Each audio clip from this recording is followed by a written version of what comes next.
Okay, it's going to be another classic ROH review. This is going to be Glory by Honor 3 from Elizabeth, New Jersey, September 11th, 2004. So this is the third anniversary of 9/11. And, you know, really the main selling point for this show was Mick Foley. It's a very underrated show. I don't think this show gets a lot of attention. You know, one of the reasons is that is a lot of great matches happen before this show, after the show, later on this week, actually. The Ted Petty Invitational, Joe vs. Punk 2, you know, Danielson and Joe from Midnight Express Reunion. There was just a lot of like classic matches that kind of overshadowed this show, but it's a very consistent show. I would definitely say it has, you know, a supercard type of feel to it. Nothing was great. It's very reminiscent of TNA Bound for Glory of 2008, if I could compare it to a, you know, mainstream wrestling show. All right, so first match tonight, you had Jimmy Rave taking on Dixie. So they actually shot a promo with Special K, and Dixie was like yelling at all the Special K guys, kind of telling them to mature. It kind of felt like a camp counselor kind of yelling at a bunch of kids right there. But yeah, man, Dixie looked good. You know, this is really one of the first breaks he got in ROH as a singles guy that I remember. Him and Jimmy Rave had a pretty good match here. Jimmy actually goes over with the Styles Clash to kind of build anticipation to, you know, Jimmy Rave and AJ Styles down the road. Actually, next year, they actually had a match at Glory of Honor 4. Next up, you have Matt Stryker taking on Jay Lethal. You know, Samoa Joe gave Jay Lethal a great motivational speech. So, yeah, man, this is definitely a breakout match for Lethal. Lethal had a lot of momentum. This is his hometown, right? Elizabeth, New Jersey. So, yeah, tons of, you know, chops from Lethal that just look vicious here. Very fast paced. You know, him and Stryker had a good match. It was definitely good. A good performance from Lethal. So, if Stryker lost this match, then they were not going to be bringing him in as a ROH regular anymore. I think if he lost the match, they weren't going to bring him into the East Coast. So he basically said, fuck the East Coast. He said, you guys don't appreciate good wrestling on the East Coast. I'm going to go back to the Midwest where they appreciate. So you have that whole situation where, you know, there's a little bit of a bias on the East Coast to Matt Stryker because, you know, he's kind of a, you know, he was pretty bland, Matt Stryker. You know, he really was, and it just shows you how difficult it is to make it in wrestling. Like if you're missing something or lacking something, and you might not. It's not a guarantee that you're always going to get over with the fans, and they really just treated Stryker like, yeah, they're very disrespectful to him, you know, and they knew it, and it was a great promo by Stryker, probably the best promo I think he's cut in ROH. But let's just move on to the next match. You have Angel Dust, Ace Steel, Trent Acid, Izzy, Fast Eddie, and Kahagas in this six-man mayhem match. So this started out kind of weird. So you had what's his name, Ace Steel and Kahagas kind of, you know, just going at it one-on-one for like the first part of the match, and then all of a sudden it turns into, you know, one of the biggest spot fests I've ever seen. Just, you know, action after, you know, action just all over the place here. It actually featured, the only thing I can really remember from the match is Trent Acid actually goes for a reverse Rana while two guys are going for like a fall-away suplex. So you got a reverse Rana as he's coming down. There's another fall-away suplex at the same time. So I've never seen anything like it. It got a holy shit chant from the crowd. Trent Acid goes over. So another, you know, crazy six-man mayhem match. All right, so next up you have CM Punk taking on Austin Aries, which looks like the match of the night on paper, but yeah, just not that good of a match right here. I mean, surprisingly, it just didn't go over too well. They actually had a match at the Ted Petty Invitational the very next week, which was a lot better than this. You know, I don't know what it is. You know, Punk talked about in the shoot interview that, you know, sarcastically said that New Jersey loves me. So, you know, this was kind of like New Jersey. You know, Punk was really not that over in this match. You know, it for whatever reason, him and Aries just really couldn't get the crowd into it. There was some good stuff though. There was definitely, the one point in the match that really stood out was, Punk is going for the Pepsi plunge, and then Aries counters it into a sunset flip, and then Punk goes for the Shining Wizard. But I don't know, man. It just didn't get the reaction that you would envision. I don't know. Maybe as a face, they didn't really care for CM Punk, and I would definitely say this: it was kind of a risk to do Joe versus Punk 3 in Elizabeth, New Jersey. Considering Punk got this type of reaction. But, even the finish here, Punk actually got the schoolboy on Aries, and the cameraman, he didn't capture the finish in the shot. There was a lot going on with Generation X, and then Steve Corino came out. So you had a whole bunch of, it just ended up being a wacky finish. And this actually led to a Homicide and Steve Corino promo. This time, Homicide as the heel, So you saw a change of direction in Homicide in terms of them dragging out the Steve Corino feud. And basically, this was kind of like Homicide agreeing with Corino, saying, "You're right, Steve. You're right. Ring of Honor sucks. The champion sucks. Everything about this fucking company sucks." So that's how that promo went. And next up, you had Dan Maff and BJ Whitmer actually squashing / Venom and Chicano. I believe one of those guys is actually Flash Morgan Webster. But yeah, BJ Whitmer actually goes over with the Exploder. This leads to Mick Foley coming out, and then Foley cuts a promo with the Embassy. Jimmy Rave actually low blows Mick Foley, but Foley basically, Foley was involved with Ring of Honor a lot. He did the shoot interview. He put over Joe and Punk. He did a lot of stuff for the company, but the two guys that he endorsed more than anybody were Dan Maff and BJ Whitmer. They kind of represented his whole Ring of Hardcore, which eventually he would feud with Ricky Steamboat in a Ring of Honor versus Ring of Hardcore series of matches. But yeah, man. So Foley, at the time, it was a huge deal for Foley to come to ROH. He still had momentum after the Randy Orton match from Backlash, which some of you guys remember. And yeah, I mean, it was just, it doesn't seem like it's that big of a deal looking back on it. Foley, he was at the Blue Claws Stadium a couple years ago, which is right by me. So I'm sure Foley's done like the indie of the indies as far as, special appearances and, stuff like that. So over time, it's like, oh, Foley's showing up at the show. It's like, it's not that big of a deal. But I guess in 2004, for the first time, it was a huge deal. So and next up, you have Alex Shelley taking on Bryan Danielson, which was an incredible matchup right here. Well, you know what? It might not be for everyone. I think at that time, Danielson's style was a little bit slower.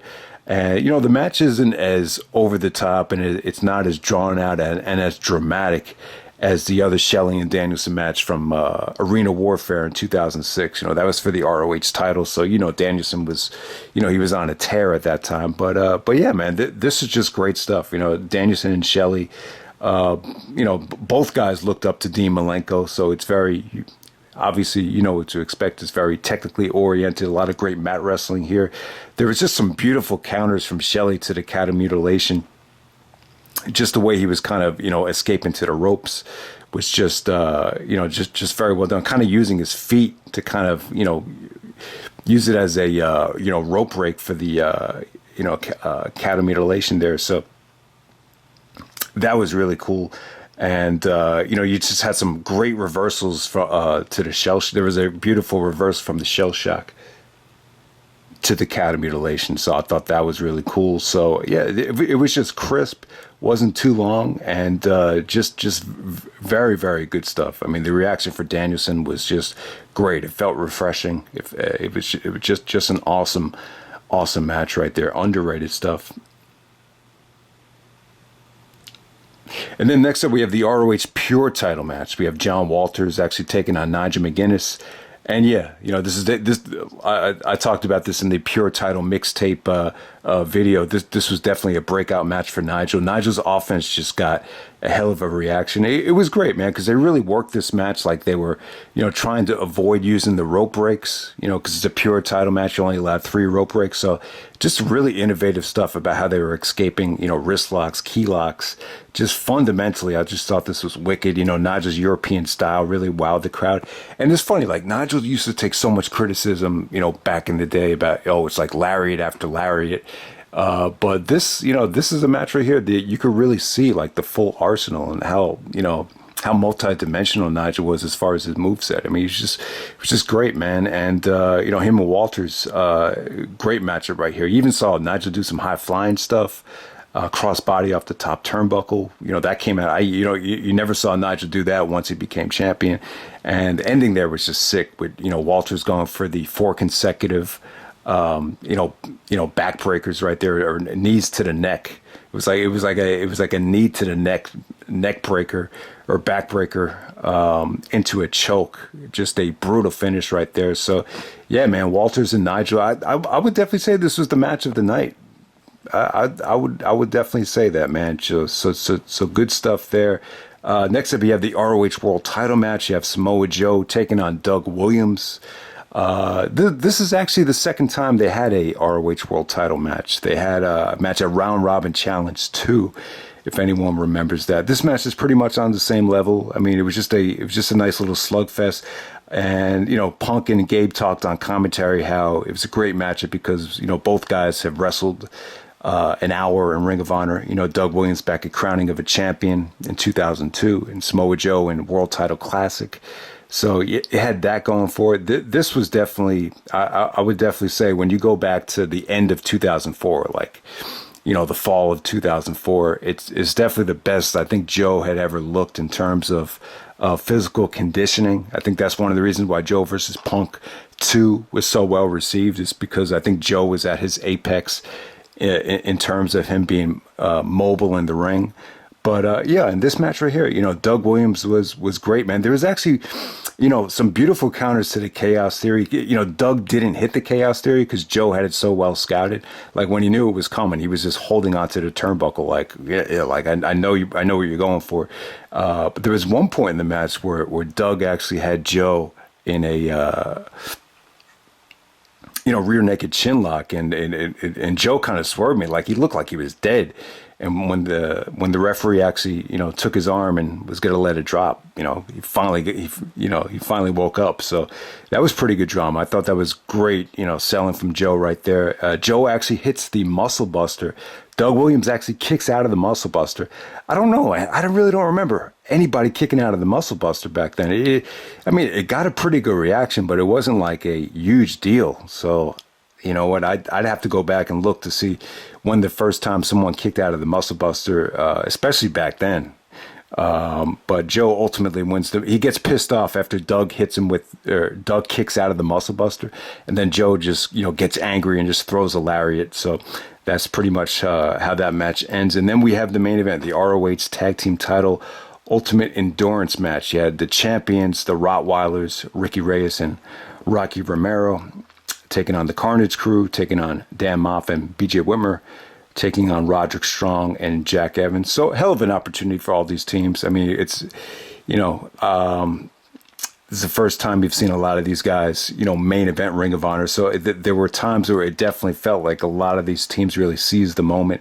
Carnage crew took some brutal chair shots here, some CTE warning type of chair shots from, Dan Maff to the Carnage crew. So the Carnage crew were the first team eliminated. Strong and Evans, I don't know. So this is probably Roderick's first main event ever. Jack, took some nasty bumps, but nothing, mind-blowing. So Roderick and Jack of Generation X, the third team to get eliminated. And I'll tell you what, though, man, BJ Whitmer, Rocky Romero, They tore it up. They wrestled this match like, it was a hell of an opportunity for both of them. There was just some vicious strikes from Rocky, tons of slaps. There was, he was doing the rope-a-dope thing where he was kind of, lined up against the ropes and kind of, ducking BJ Whitmer. BJ hit some beautiful exploders in this match. There was just some great back and forth near falls with Whitmer and Romero. I was so shocked at how over Dan Maff and BJ Whitmer was. Maybe it was because of the Foley thing. Maybe it's because Dan Maff is like he used to wrestle for Jersey All Pro. He was like their main guy, maybe back at that time. Maybe that's why. I'm not sure what it was. But Rocky and Ricky Reyes actually go over and get the victory there. And they get a ton of heat after they go over. But I'll tell you, man, Rocky looked good. He was just in that pure title tournament. in the first round. It's a shame he couldn't advance and see more of him. I still think he's a great wrestler, but back then he was so young and he was so good. He's a hell of a worker. And Ring of Honor, they didn't really have Rocky for like every single show. Back in the heyday, it was only like sporadically on special occasions. And yeah, man, that's pretty much it. And then Foley comes. You have the whole big thing with Alice in Danger coming out, Generation Next coming out, and then Foley comes out with the fire extinguisher, gets his revenge on Jimmy Rave, hits him with the double arm DDT, and Foley, and you kind of had a feel good moment with Foley playing up to the crowd to end the show. So that's pretty much how it ends. But yeah, man, Glory by Honor 3 doesn't get a lot of love, but everything here was solid though, man. These I would say CM Punk and Austin Aries, probably the most disappointing match, one of the most disappointing matches I think the company has ever done, to be honest with you. Even their match at Weekend of Thunder, I remember the lights went out and I was like so disappointed. That was probably the better match, but obviously you guys know, I would say if you want to see a great Austin Aries CM Punk match, the Ted Petty Invitational from 2004, and then obviously the Summer of Punk 1, Death Before Dishonor 3, where Punk wins the title. That's arguably a 5-star match when you factor everything else that goes into that match with the aftermath and everything like that. So, but yeah, man. But from Alex Shelley, Bryan Danielson, John Walters, Nigel McGuinness, Samoa Joe, and Doug Williams, and the Ultimate Endurance match, everything was at least 3.5 stars. The last 4 matches. So the second half of the show was really consistent. It's a very consistent show, but just nothing that made the anyone's list for match of the year or anything like that. But yeah, that's Glory by Honor 3. If you haven't seen it, check it out. All right.